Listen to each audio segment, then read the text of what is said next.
ಕಾಲಗಳು ಬದಲಾಗ್ತಾ ಇದ್ದಂಗೆ ಆ ಕಾಲಕ್ಕೆ ತಕ್ಕಂತೆ ಹಲವಾರು ಆರೋಗ್ಯ ಸಮಸ್ಯೆಗಳು ಕೂಡ ಬರ್ತಾ ಇರುತ್ತೆ. ಫಾರ್ ಎಕ್ಸಾಂಪಲ್, ಮಳೆಗಾಲದಲ್ಲಿ ಶೀತ, ಕೆಮ್ಮು, ಜ್ವರ ಇದು ಸಾಮಾನ್ಯವಾಗಿರುತ್ತೆ.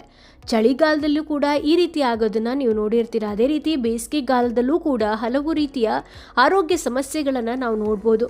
ಹಾಗೆ ಈ ಸಮಯದಲ್ಲಿ ಮಕ್ಕಳು, ವಯಸ್ಕರು, ಹಿರಿಯರಿಗೂ ಕೂಡ ಹಲವು ರೀತಿಯ ಸಮಸ್ಯೆ ಕಾಡೋದು ನೋಡ್ಬೋದು.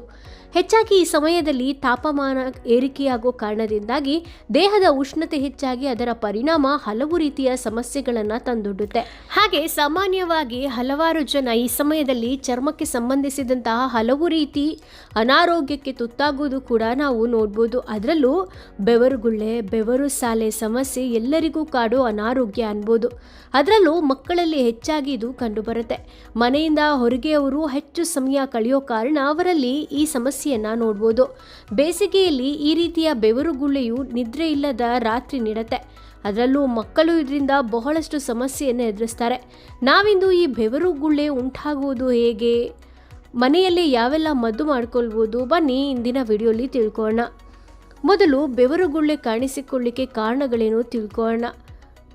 ಮೊದಲನೇದು ಅತಿಯಾಗಿ ಬೆವರೋದು. ಬೇಸಿಗೆಯಲ್ಲಿ ಬೆವರದೇ ಇರಲು ಸಾಧ್ಯವಿಲ್ಲ. ಅದರಲ್ಲೂ ಹೊರಗೆ ಬಿಸಿಲಿಗೆ ಬಂದ ತಕ್ಷಣವೇ ಬೆವರು ಆರಂಭಿಸುತ್ತೆ. ಹೆಚ್ಚಾಗಿ ಬೆವರುವವರು ಬೆವರುಗುಳ್ಳೆಯಂತಹ ಸಮಸ್ಯೆಗೆ ಒಳಗಾಗೋ ಸಂಭವ ಹೆಚ್ಚಾಗುತ್ತೆ. ಬೆವರು ಅತಿಯಾಗಿ ಬರೋದು ಚರ್ಮದ ಮೇಲೆ ರ್ಯಾಷಸ್ ಉಂಟಾಗಲು ಕಾರಣವಾಗುತ್ತೆ. ನೆಕ್ಸ್ಟು, ಬೇಸಿಗೆಯಲ್ಲಿ ಅತಿಯಾಗಿ ಮೇಕಪ್ ಮಾಡಿಕೊಳ್ಳುವುದು ಕೂಡ ಬೆವರಿನ ಗುಳ್ಳೆಗಳಿಗೆ ಕಾರಣವಾಗುತ್ತೆ. ಬೇಸಿಗೆಯಲ್ಲಿ ಇದು ಮುಡುವೆಗಳು ಮತ್ತು ಬಿರುಕುಗಳಿಗೆ ಕಾರಣವಾಗುತ್ತೆ.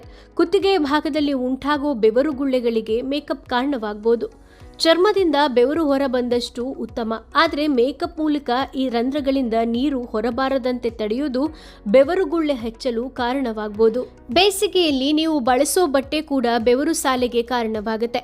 ನೀವು ದಪ್ಪವಾದ ಜೀನ್ಸ್, ಉಣ್ಣೆಯ ಬಟ್ಟೆ ಧರಿಸೋದು ನಿಮ್ಮ ದೇಹದಲ್ಲಿ ಮತ್ತಷ್ಟು ಉಷ್ಣತೆ ಹೆಚ್ಚಾಗಲಿಕ್ಕೆ ಕಾರಣವಾಗುತ್ತೆ.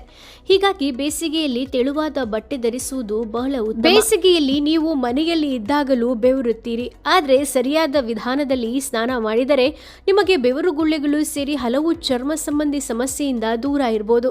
ನೀವು ಸರಿಯಾಗಿ ಸ್ನಾನ ಮಾಡದೇ ಇದ್ದರೆ ಅಥವಾ ಸ್ನಾನ ಮಾಡಿದ ಬಳಿಕ ಹೊರಗೆ ಹೋಗಿ ಬೆವರುವುದು, ಹಾಗೆ ಮತ್ತೆ ಸ್ನಾನ ಮಾಡದೇ ಇರುವುದು ಕೂಡ ಈ ಸಮಸ್ಯೆ ಹೆಚ್ಚಾಗಲು ಕಾರಣವಾಗುತ್ತೆ. ಬೆವರುಗುಳ್ಳೆಗೆ ಮೆಡಿಕಲ್ನ ಔಷಧಿಯ ಜೊತೆಗೆ ಮನೆಯಲ್ಲಿ ಹಲವು ಪರಿಹಾರ ಮಾಡಿಕೊಳ್ಬೋದು. ಇದು ಸುರಕ್ಷಿತ ಮಾರ್ಗವೂ ಹೌದು. ಹಾಗಾದರೆ ಮನೆಯಲ್ಲಿ ಯಾವ ರೀತಿಯ ಪರಿಹಾರಕ್ಕೆ ಮುಂದಾಗ್ಬೋದು, ಬನ್ನಿ ತಿಳ್ಕೊಳ್ಳೋಣ. ಇದಕ್ಕಾಗಿ ಅಕ್ಕಿಯನ್ನು ತೊಳೆದು ಉಳಿಯೋ ನೀರನ್ನು ಬಳಸಿ ಸ್ನಾನ ಮಾಡಬಹುದು. ಇದರಿಂದ ತಂಪಾಗೋ ಕಾರಣದಿಂದ ಬೆವರುಗುಳ್ಳೆಗಳು ನಿವಾರಣೆಯಾಗುತ್ತೆ. ಲೋಳೆ ರಸ ಅಥವಾ ಅಲೋವಿರಾ ತ್ವಚೆಗೆ ತಂಪು ನೀಡೋ ಅತ್ಯುತ್ತಮ ವಸ್ತು. ಇದು ಬೆವರು ಸಾಲೆಗೂ ಅತ್ಯುತ್ತಮವಾಗಿದೆ.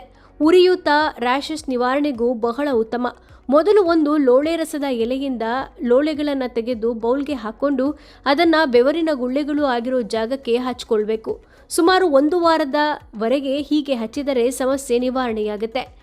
ಇನ್ನು ಸೌತೆಕಾಯಿ ತಂಪಿನ ವಸ್ತು. ದೇಹದ ಉಷ್ಣತೆ ಹೆಚ್ಚಾದರೆ ಈ ಸೌತೆಕಾಯಿ ಸವಿಯೋದು ನಿಮ್ಮಲ್ಲಿ ಸಮತೋಲನಕ್ಕೆ ಕಾರಣವಾಗುತ್ತೆ. ಹಾಗೆ ಚರ್ಮದ ಮೇಲೆ ಸೌತೆಕಾಯಿ ಕತ್ತರಿಸಿ ಇಟ್ಟುಕೊಳ್ಳುವುದು ಕೂಡ ಬೆವರುಗುಳ್ಳೆಗಳಂತಹ ಸಮಸ್ಯೆಯಿಂದ ದೂರ ಇಡಲಿದೆ.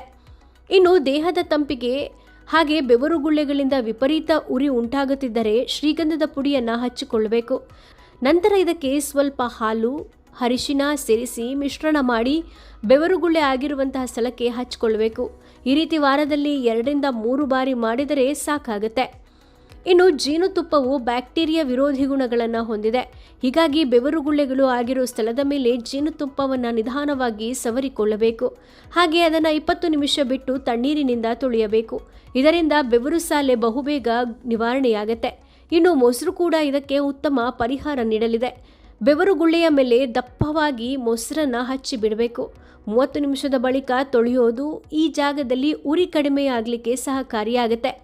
ಬೇಸಿಗೆಯಲ್ಲಿ ದೇಹದ ಉಷ್ಣತೆ ಹೆಚ್ಚಾಗೋದ್ರಿಂದ ಈ ರೀತಿ ಬೆವರುಗುಳ್ಳೆಗಳು ಕಾಣಿಸಿಕೊಳ್ಳುತ್ತೆ. ಹೀಗಾಗಿ ದೇಹ ತಂಪಾಗಿರಬೇಕಾದರೆ ನೀರು ಹೆಚ್ಚು ಕುಡಿಬೇಕು. ಹಾಗೆ ನೀರಿನ ಅಂಶ ಹೆಚ್ಚಾಗಿರೋ ಆಹಾರ ಸೇವಿಸೋದು ಉತ್ತಮ. ಜ್ಯೂಸ್, ಎಳನೀರು, ಹಣ್ಣುಗಳ ಸೇವನೆ ಹೆಚ್ಚಿಸಿಕೊಳ್ಳಿ. ಬೇಸಿಗೆಯ ದಿನದಲ್ಲಿ ಎಷ್ಟು ಬಾರಿ ಸ್ನಾನ ಮಾಡಿದರೂ ಅನಾರೋಗ್ಯಕ್ಕೆ ಬೀಳೋದಿಲ್ಲ. ಹೀಗಾಗಿ ದಿನಕ್ಕೆ 2 ಬಾರಿ ಸ್ನಾನ ಮಾಡೋ ಅಭ್ಯಾಸ ಬೆಳೆಸ್ಕೊಳ್ಳಿ. ಬೆಳಗ್ಗೆ ಹಾಗೂ ಮಲಗೋ ಮುನ್ನ ಸ್ನಾನ ಮಾಡೋದು ಕೂಡ ದೇಹದಲ್ಲಿ ಕಲ್ಮಶ ನಿವಾರಣೆಗೆ ಸಹಕಾರಿಯಾಗಲಿದೆ. ಹಾಗೆ ಬೆವರು ದೇಹದಲ್ಲಿ ಉಳಿದಂತೆ ಮಾಡಬಹುದು. ಗಾಳಿಯ ಹತ್ತಿ ಮತ್ತು ಲೆನನ್ ಬಟ್ಟೆಗಳನ್ನು ಈ ಸಮಯದಲ್ಲಿ ಧರಿಸುವುದು ಉತ್ತಮ. ಪಾಲಿಸ್ಟರ್ ಬಟ್ಟೆಯನ್ನು ಧರಿಸುವುದು ಸೂಕ್ತವಲ್ಲ. ಸಡಿಲವಾದ ಚೆನ್ನಾಗಿ ಗಾಳಿ ಆಡುವಂತಹ ಬಟ್ಟೆ ಇದ್ದರೆ ಉತ್ತಮ. ನಿತ್ಯ ಬಟ್ಟೆಯನ್ನು ಬದಲಾಯಿಸುವುದು ಬಹಳ ಒಳ್ಳೆಯದು. ಎಳನೀರು, ತಾಜಾ ನಿಂಬೆ ರಸ, ಕೋಕಮ್, ಬೀಟ್ರೂಟ್, ಕ್ಯಾರೆಟ್ ಜ್ಯೂಸ್ ಸೇವಿಸುವುದು ಬಹಳ ಒಳ್ಳೆಯದು. ಕಾರ್ಬೋಹೈಡ್ರೇಟ್ ತುಂಬಿರೋ ತಂಪು ಪಾನೀಯವನ್ನು ಸೇವಿಸಬೇಡಿ. ಅಂದಾಗೆ ಬೇಸಿಗೆಗಾಲದಲ್ಲಿ ನೀವು ಕೂಡ ಬೇರೆ ರೀತಿಯ ಅನಾರೋಗ್ಯ ಸಮಸ್ಯೆಗಳನ್ನು ಎದುರಿಸಿದ್ದೀರಾ? ಯಾವುದು ಹೇಗೆಲ್ಲ ಕಮೆಂಟ್ ಬಾಕ್ಸಲ್ಲಿ ಕಮೆಂಟ್ ಮಾಡಿ ತಿಳಿಸಿ. ಇಷ್ಟ ಆದರೆ ಲೈಕ್ ಮಾಡಿ, ಮ್ಯಾಕ್ಸಿಮಮ್ ಶೇರ್ ಮಾಡಿ. ಕಮೆಂಟ್ ಬಾಕ್ಸಲ್ಲಿ ಏನಿಸ್ತು ಅಂತ ಕಮೆಂಟ್ ಮಾಡಿ. ಧನ್ಯವಾದಗಳು.